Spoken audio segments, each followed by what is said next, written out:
اعوذ باللہ من الشیطان الرجیم بسم اللہ الرحمن الرحیم سورۃ الفجر 23 او 30 اور 32 آیت مکیۃ۔ یہ سورہ فجر ہے جس کی ابتدا ہو رہی ہے یہاں سے بسم اللہ الرحمن الرحیم والفجر ولیال عشر سے۔ اس سورہ کے بارے میں یہ تو مسلم ہے کہ یہ سورہ مکی سورہ ہے، مکے میں نازل ہوا ہے، لیکن اس میں اختلاف یہ ہے الگ الگ وجوہات کی بنیاد پر کہ تعداد آیات کیا ہیں۔ تو تین نظریے بیان کیے گئے ہیں، فہرست میں ہی یا ہیڈنگ میں ہی یا عنوان میں ہی بیان کیا انہوں نے کہ یا تو یہ ہے کہ 29 آیتیں ہیں اس میں، یا 30 آیتیں ہیں، یا 32 آیتیں ہیں۔ دو آیتوں کو کہیں کسی نے ایک مانا ہے، کسی نے اس کو دو مانا ہے، اس طریقے سے کر کے اختلاف سامنے آیا ہے، ورنہ سورہ وہی مکمل سورہ ہے جو ہمارے اور آپ کے سامنے ہے۔ والفجر ولیال عشر، قسم ہے فجر کی اور 10 راتوں کی، صبح کی اور 10 راتوں کی۔ یہ جو بعض کلمات کی وضاحت تفسیر سے پہلے ہم کر دیتے تھے یا اردو ترجمہ، وہ شاید آج اس طریقے سے بیان نہ ہو سکے، اور میں مسافرت پر ہوں اور میں چاہتا ہوں کہ متن درس آپ تک پہنچ جائے۔ بیچ میں کچھ دروس کا ناغہ بھی ہوا ہے، لہٰذا میں حاشیے میں اور تفصیل میں وارد ہوئے بغیر تفسیر شبر کے متن میں وارد ہو رہا ہوں اور آپ کی خدمت میں کچھ باتیں عرض کروں گا۔ والفجر ولیال عشر، قسم ہے فجر کی، صبح کی اور 10 راتوں کی، والشفع والوتر، اور زوج کی قسم ہے اور فرد کی قسم ہے، واللیل اذا یسر، اور رات کی قسم ہے کہ جب وہ تمام ہو جائے، سمٹ جائے۔ حل فی ذالک قسم لذی حجر، کیا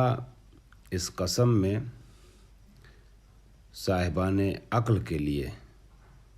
کچھ قسم کی چیزیں ہیں، غور اور فکر کی چیزیں ہیں۔ یہ ایک سوالیہ انداز ہے اور ایک طریقے سے یہاں متنبہ کرانے کی کوشش ہے یا متنبہ کرانے کا ارادہ ہے۔ بہرحال ترجمے کو تو میں نے عرض کیا کہ بیان نہیں کرنا تھا، اس کی وضاحت نہیں کرنا تھا، متن تفسیر میں وارد ہونا ہے، اور اسی متن کی کتاب سے میں نے یہ آیتیں آپ کے سامنے پڑھیں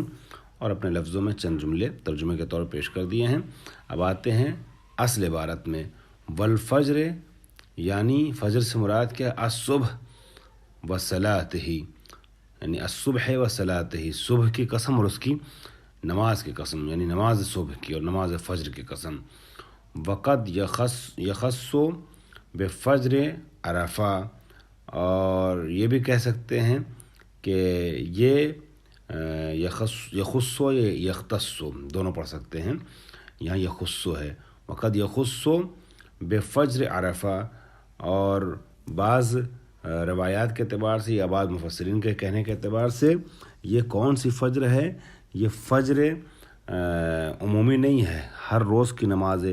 فجر یا فجر نہیں ہے، بلکہ روز عرفہ اور اس کی نماز مراد ہے، روز عرفہ کی جو فجر ہے جو صبح ہے۔ او النحر، یا یہ کہ روز قربانی، نحر یعنی قربانی، ونحر وصلی لربک ونحر، او النحر روز قربانی یعنی 10 ذی الحج مراد ہے۔ کیوں؟ لقولہ، کیونکہ پروردگار نے ارشاد فرمایا ہے کیا؟ ولیال عشر، تو اگر 10 راتیں مراد ہیں اور اس لحاظ سے دیکھا جائے 10ویں صبح جو ہے وہ مستحق کی قسم ہے، تو یہاں مراد جو ہے 10 ذی الحج ہے، روز قربانی ہے۔ ولیال عشر، اور 10 راتوں کی قسم، اے عشر ذی الحجہ۔ اب یہاں بھی الگ الگ نظریے بیان کیے گئے ہیں، یا تو ذی الحجہ کی 10 راتیں مراد ہیں، شب اول، شب دوم، یہاں تک کہ شب دہم ذی الحجہ، یا رمضان کے آخر کی جو 10 راتیں ہیں جن راتوں میں شب قدر کے ہونے کے امکانات زیادہ ہیں، یہ مراد ہے۔ و نکرت تعظیماً، اب اگر خاص راتیں مراد ہیں تو نکرہ کیوں آیا ہے؟ ولیالن نکرہ کی شکل میں آیا ہے، حالانکہ کئی جگہوں پر لیل کو معرفہ بھی استعمال کیا گیا ہے، تو یہاں پر نکرہ کیوں استعمال ہوا ہے؟ واللیل اذا یغشاہا ہے، اسی سورہ میں آگے ہے واللیل اذا یسر، یہاں پر ولیال عشر نکرہ،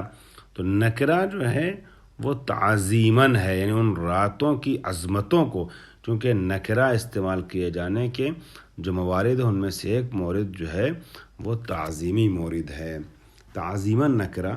استعمال کیا جاتا ہے، نکرہ لایا جاتا ہے عبارت میں، یہ ادبی نکتہ ہے، لہذا فرماتے ہیں وہ نکرت تعظیماً، یہ نکرہ اس لیے آیا ہے کہ تعظیم مراد ہے۔ والشفع والوتر، اور قسم ہے شفع کی اور وتر کی، یعنی زوج کی اور فرد کی۔ البتہ یہاں میں عرض کر دوں کہ کئی ایک تفسیروں من جملہ میں آج علامہ ذیشان حیدر جوادی کی تفسیر سے کچھ آپ کی خدمت پیش نہیں کر رہا ہوں، لیکن یہاں پر یہ ضرور عرض کرنا چاہوں گا، وقت ملا تو آگے تفصیل بھی اس کی پیش کروں گا، کہ یہاں ایک بہت بڑا طبقہ شیعہ مفسرین کا ہے جو یہ بیان کرتا ہے کہ یہاں مراد جو ہے صبح عاشور ہے اور 10 رات سے عشرہ محرم کی 10 راتیں ہیں، اور یہ اور اسی بنیادوں پر اس سورہ کو سورہ حسین بھی کہتے ہیں یا سورہ حسینی بھی کہتے ہیں بعض مفسرین اور علماء، من جملہ علامہ جوادی نے تحریر کیا ہے کہ یہ سورہ حسینی بھی کہلاتا ہے۔ اس کی وجہ یہ ہے کہ یہ سورہ منسوب ہے امام حسین علیہ السلام سے، ابتدا جو ہے والفجر ولیال عشر سے ہوئی ہے، اور سورہ کی انتہا جو ہو رہی ہے نفس مطمئنہ پر ہو رہی ہے، یا ایتھا النفس المطمئنہ ارجعی الی ربک راضیۃ مرضیہ الی آخرہ، تو اس وجہ سے شروع میں عشرہ حسینی کا تذکرہ ہے، آخر میں نفس حسینی کا تذکرہ ہے، نفس مطمئنہ کا تذکرہ ہے، اس لیے اس کو سورہ حسینی یا سورہ حسین بھی بولتے ہیں۔ بہرحال تو ایک نظریہ جو ہمارے یہاں کافی حد تک مستحکم نظریہ بھی مانا جاتا ہے، وہ والفجر ولیال عشر سے مراد محرم کی 10 راتیں اور صبح روز عاشورہ مراد ہے، جس کو انہوں نے یہاں پر اختصار کو مد نظر رکھتے ہوئے بیان نہیں کیا ہے، اور جو شیعہ سنی دونوں میں کامن نظریہ ہے، مشترک و مشہور نظریہ، اس نظریے کو یہاں پیش کیا ہے، دو نظریوں کو، کہ یا تو ذی الحجہ کی 10 راتیں یا مراد ہیں آخر کی شروع کی، یا رمضان کی 10 راتیں مراد ہیں آخر کی۔ والشفع والوتر، اور شفع سے کیا مراد ہے؟ البتہ والفجر، ایک بات میں انڈر بریکٹ کہتا ہوں، والفجر ولیال عشر کا جب برابر سے ایک دوسرے کے مقابلے میں رکھتے ہیں نا، تو پتہ یہ چلتا ہے کہ یہ قرینہ صحیح نہیں بیٹھتا ہے کہ فجر سے مراد جو ہے کسی مہینہ کی صبح ہو اور رات سے مراد کسی مہینے کی راتیں ہوں، لیکن جب ہم عشر محرم والی راتوں کو مراد لیتے ہیں اور فجر سے فجر روز عاشورہ، تو اس میں ایک ہم آہنگی اور سازگاری بھی سمجھ میں آتی، بالخصوص نفس مطمئنہ والی آیت کو مد نظر رکھتے ہوئے۔ اس کے بعد ارشاد ہوتا ہے والشفع والوتر، اور قسم ہے شفع کی اور قسم ہے وتر کی، قسم ہے شفع کی اور قسم ہے وتر کی، یعنی کیا؟ اے الاشیاء، یعنی تمام چیزوں کی قسم، چاہے زوج ہوں چاہے فرد ہوں، دنیا میں جو کچھ ہے ان تمام چیزوں کی قسم، الاشیاء چیزوں کی قسم، کلھا زوجہا وترہا، چیزوں کی قسم یہاں کھائی جا رہی ہے، چاہے وہ زوج ہوں یا وتر ہوں، جوڑا ہوں یا فرد ہوں، اور نفس العدد، یا اشیاء مراد نہیں ہیں بلکہ خود عدد مراد ہے، مطلب کیا؟ یعنی زوج کی قسم اور فرد کی قسم، عدد زوج کی قسم اور عدد فرد کی قسم۔ اب الخلق، یا تو مخلوقات مراد ہیں، کیوں؟ لقولہ تعالی، کیونکہ پروردگار عالم کا قول خود موجود ہے قرآن مجید میں، ومن کل شیء خلقنا زوجین، اور ہم نے ہر چیز میں سے زوج بنایا ہے، جوڑا کر کے بنایا ہے، دو کر کے بنایا ہے، تو یہاں مخلوقات خدا مراد ہے کہ قسم ہے خلق کی، چاہے وہ زوج کی شکل میں ہو چاہے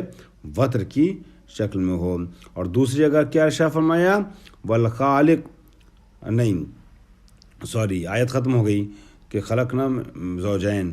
ومن کل شیء خلقنا زوجین، اور والخالق یعنی خلق مراد ہے اور خالق مراد ہے، لأنہ فرد کیونکہ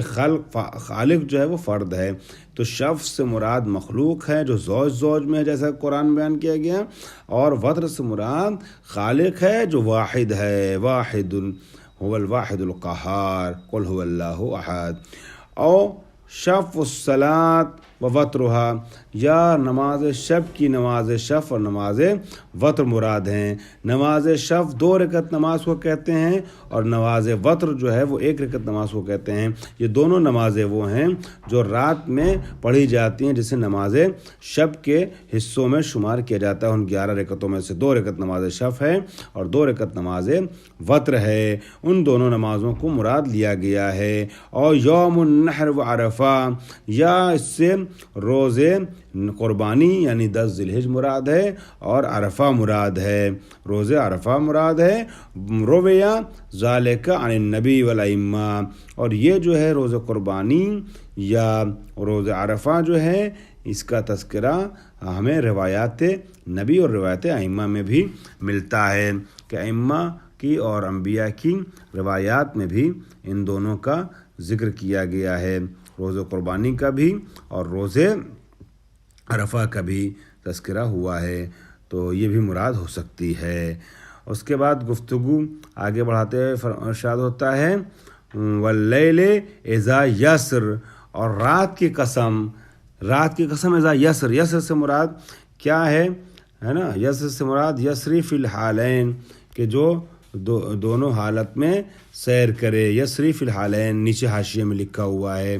ارشاد ہوتا ہے کہ واللیل اذا یسر یعنی یمضی کہ اذا ادبرا، ٹھیک ہے، اور یسری فی ہے وحذف الیا اکتفاء بالکسرت، حل فی ذالک القسم قسم لذی حجر۔ یہاں پر ذرا سا واللیل اذا یسر کی مجھے چونکہ وضاحت کرنا ہے، کچھ کلمات ایسے ہیں جس کی تھوڑی سی وضاحت دینی ہے، البتہ ان کلمات کی کہ جو تفسیر میں وارد ہوئے ہیں، لہٰذا اپنی گفتگو کو میں آج یہیں پر روکنا چاہوں گا، اور مزید گفتگو کو انشاءاللہ اگلے جلسے میں آگے بڑھاؤں گا۔ بہرحال تو میں عرض کرنا چاہ رہا تھا جو باتیں، اس کا خلاصہ آپ کی خدمت میں ایک بار اور عرض کر دیتا ہوں، ایک بار اور پیش کر دیتا ہوں کہ خالق کائنات نے اس سورے میں جو سورہ فجر ہے، پروردگار عالم نے فجر کی قسم بھی کھائی ہے، 10 راتوں کی قسم بھی کھائی ہے، ٹھیک ہے، اور یہاں پر شف اور وتر کی قسم کھائی ہے، جس کے لیے الگ الگ نظریات ہیں۔ بہرحال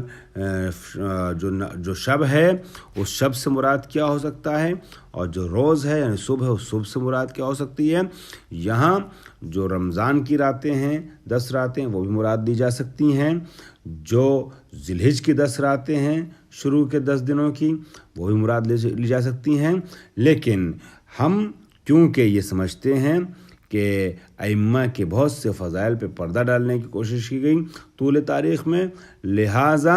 بہت سے نظریات جو واقعی نظریات تھے وہ مخفی رہ گئے یا مخفی کیے گئے دوسرے راویوں کی طرف سے، لہٰذا ہماری معتبر کتابوں میں اور تفسیری کتابوں میں جب اس سے مراد ایک قول عاشور کا ہے تو وہ بھی بیان کیا جا سکتا ہے، اور اسے قبول کرنے میں کوئی حرج نہیں ہے، کیونکہ قرینہ بھی یا آیت النفس المطمئنہ اس بات کے اوپر تائید کرتا ہے۔ وآخر دعوانا الحمدللہ رب العالمین۔